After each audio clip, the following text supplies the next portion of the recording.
G'day all, it's Colin from PC TLC and thanks for joining me. In this video we're going to be looking at writing Ubuntu 1904 to USB in Windows, and in this Windows is Windows 10. So let's have a look at that. I've made a couple of shortcuts here. One is to Rufus, so we'll check that out. This is Rufus, a handy application for writing your ISOs to USB. So we'll download the latest Rufus here. And also we're going to be looking at Etcher, which is available cross-platform for Windows, Mac and Linux. So we'll download this one for Windows. So let's go to Downloads and install Rufus first. Double click that .exe file.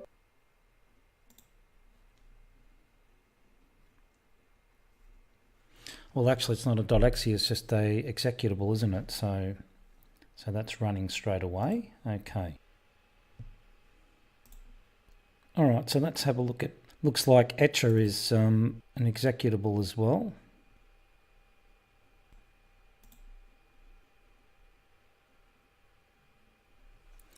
So that's Etcher installed, just double clicked and agreed to the terms and conditions, and Etcher is installed. So there's Etcher. That's the one I use constantly in Linux. I'm pretty sure it hasn't failed me yet. It's done just about every ISO that I've ever wanted to write to USB.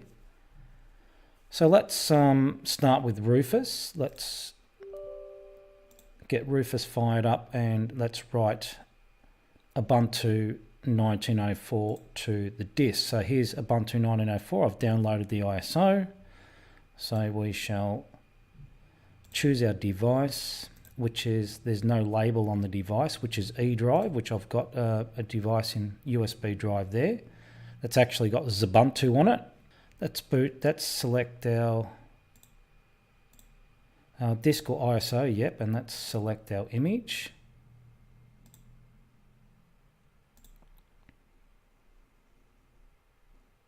Which is this one here. So just click on select or download. Yep, we want to select. So it looks like you can download directly within Rufus. Select that one and open. And this handy little tool here actually checks the MD5 or the SHA256 sum, which is very handy, and you can check that against the and there you go. So on the download page, they should have information for these things here. So you can, I've already verified this anyway, so you can check that to make sure that that matches the same as the MD5 or SHA1 or SHA256. And as long as they match, the download hasn't been corrupted. And when I mean corrupted, it means that hasn't come from an unreliable source, or the download got interrupted and then didn't download the ISO completely. So that's just a way of verifying that. There's advanced options here. There's a quick format. We want to make sure it's a quick format for the USB. Just make sure there's nothing that you need on that USB, because that will wipe your USB.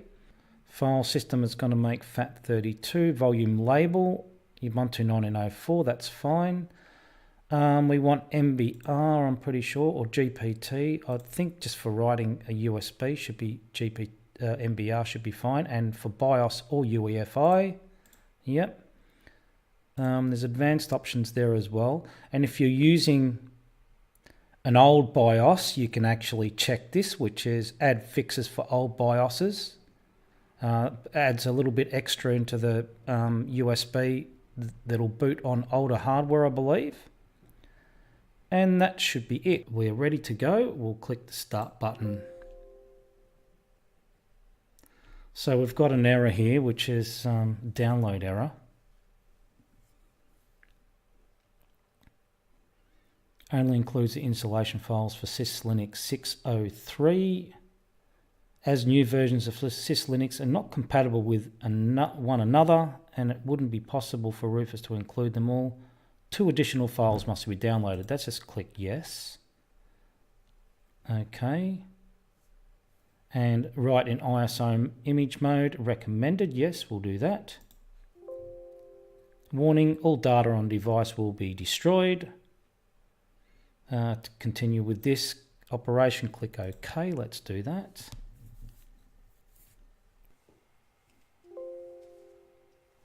So we have written the disk to USB and we can close that now.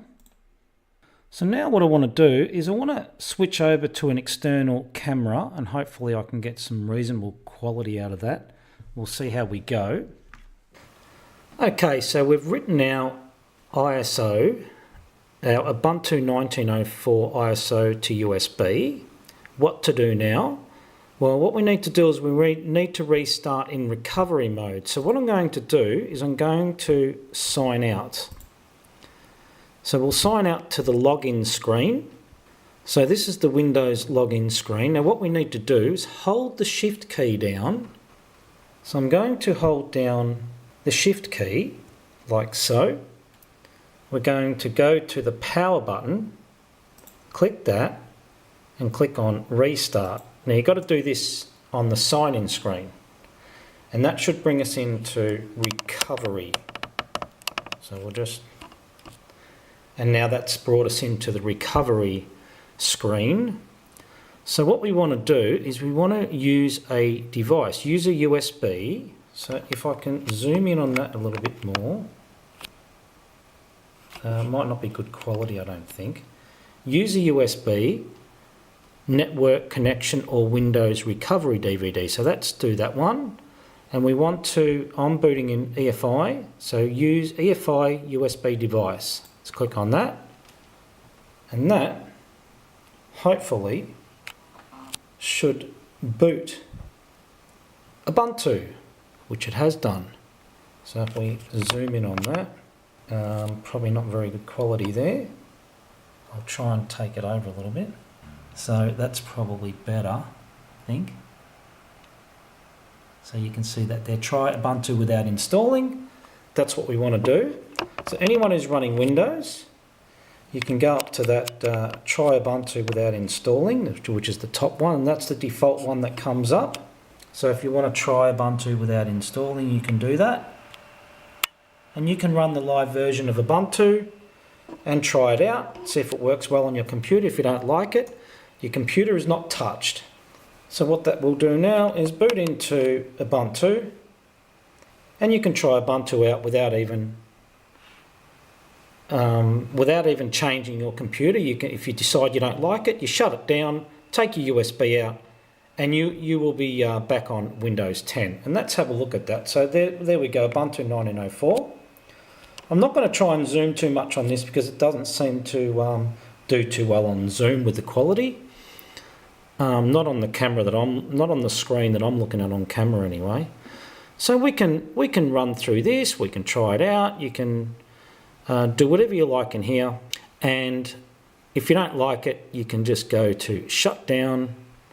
So you can log into your network connections there, select your network, whichever one you want to do, and I'm not going to do that yet.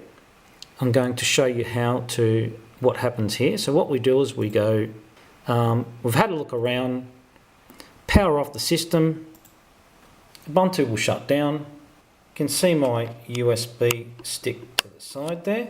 So what I'll do now is take out the USB, start the computer back up. There's a lot of reflections on that screen, so it makes it a bit hard to see, I suppose. Probably if I cut the light down a bit, that might be a little bit better. And as you can see, we are back to our Windows 10 login screen. You can log into Windows 10.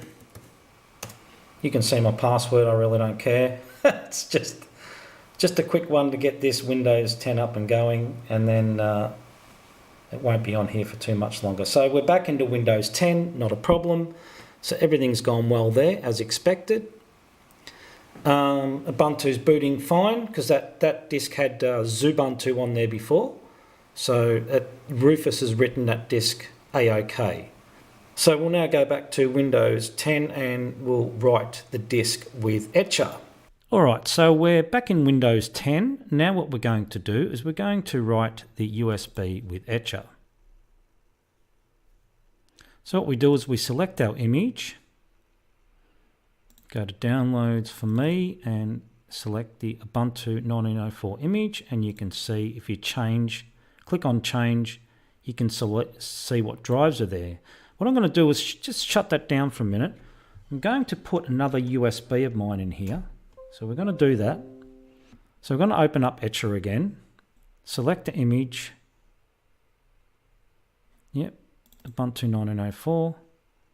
Click on change. Now what you can see here is you can see that there's now two USBs. Now the A data is the one I just put in. I do not want to write to that because I've got a lot of important stuff on that disk. Now it's always good to be in the habit of checking the change, clicking on that change button to make sure that there's only one USB in there, and that's the one you want to write to, and make sure you know the name of that USB stick. That way you can save yourself a lot of grief from accidentally writing to the wrong USB, especially if you've got a 1 terabyte external drive in there, which I've done, and I've written everything off, and I had to recover the whole lot back again. So that's important to do that. So I'm going to actually eject that disk, the A data, save to remove. And then I'll open Etcher back up again, select the image, click on change. It's only the Silicon Power 16 gig there, continue that, and we'll flash. And yes. As you can see, it's got flashing in the orange box there. So that means it's doing its job. And you'll see once it gets to the end of the orange box, it'll go to a blue box validating the write. Now, bearing in mind, this was the USB I had Ubuntu on before, so we've rewritten it over the top of it with Etcher, so we'll verify that that works as well. And flash is complete. So we can close Etcher now. So what we're going to do is sign out of Windows and check that that USB is working. Make sure we can start up the live environment with that USB that's been written by Etcher. So we'll switch back over to the other camera, and we shall do that. So this will be the Ubuntu live environment with the USB being written by Etcher. So once again, we shall sign out of Windows. So let's do that. Click on the start button, go to the little depiction of a person there, click on that and sign out. And once again, we will, now I'll just zoom in a little bit here. We will hold down the shift key, click on that first to bring up the power button, then hold down the shift key, click on the power button, click on restart, and that should bring us back into recovery. And we will do the same thing with the USB. So I've just switched one of the lights off just to make sure you can see a bit better on that. So that's use a USB device. See if I can somehow get a better look at that. Don't know if I can. Use a USB device. EFI USB device. I will just put over the top of the video when I edit it what it actually says. I might even take a screenshot of those things maybe.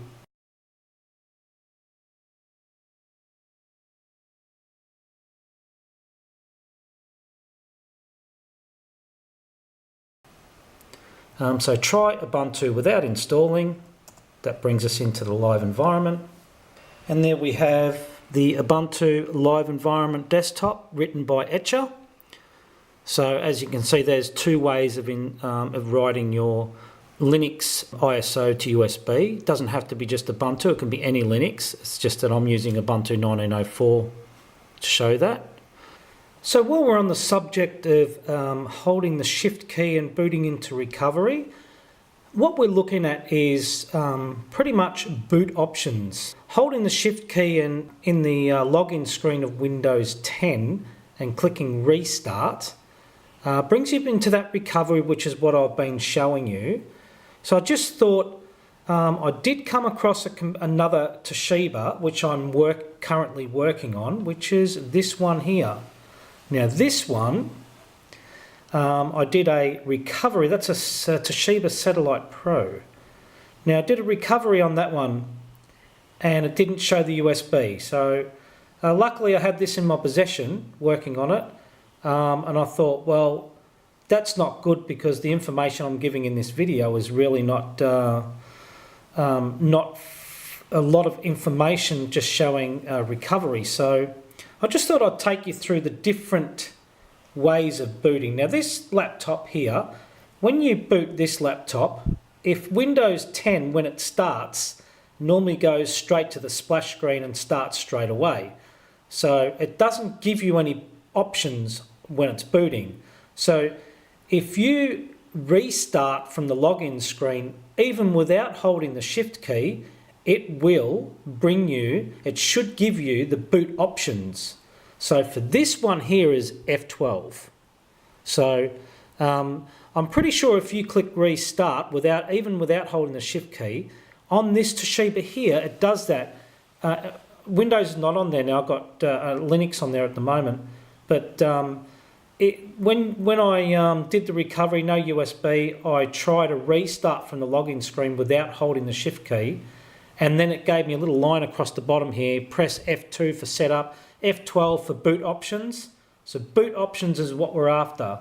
So if we have a look at these ones here, this one here is my NUC, Intel Skull Canyon NUC. That's the keyboard for that. That is an F8. So I'm running Linux on that, so I can just do F8 and I can get the boot options.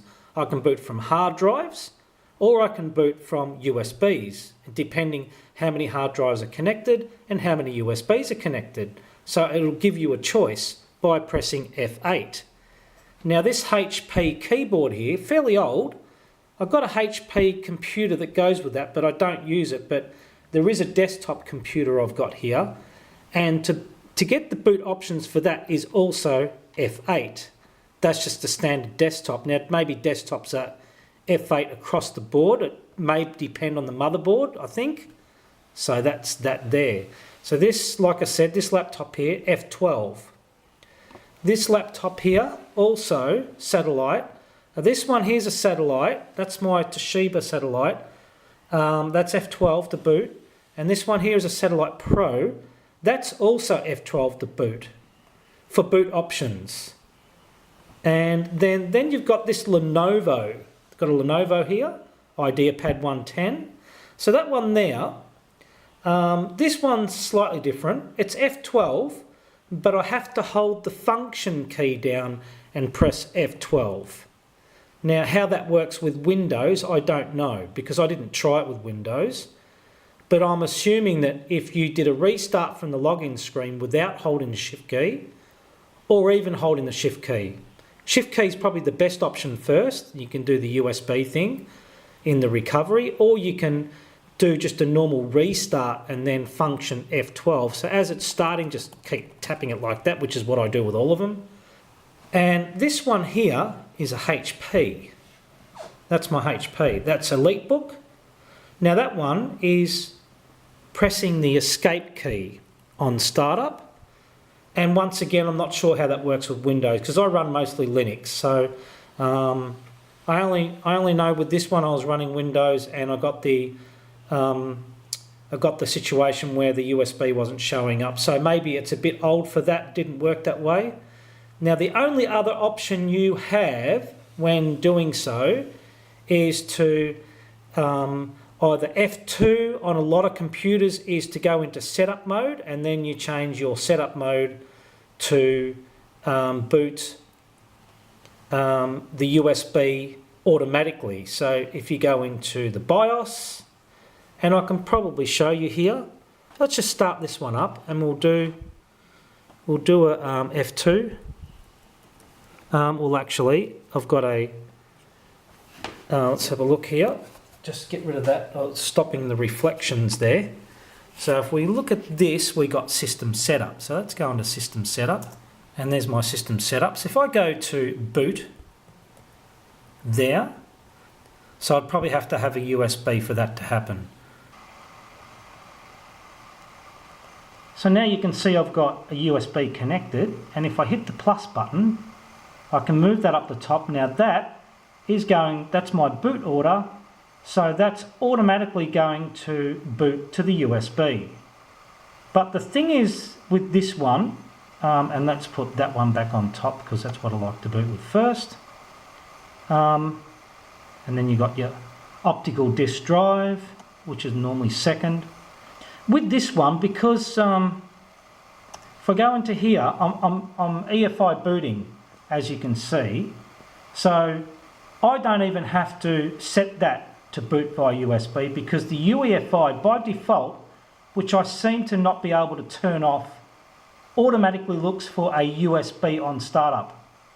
So regardless whether I'm booting one or not, it's looking for something. It's looking for another OS.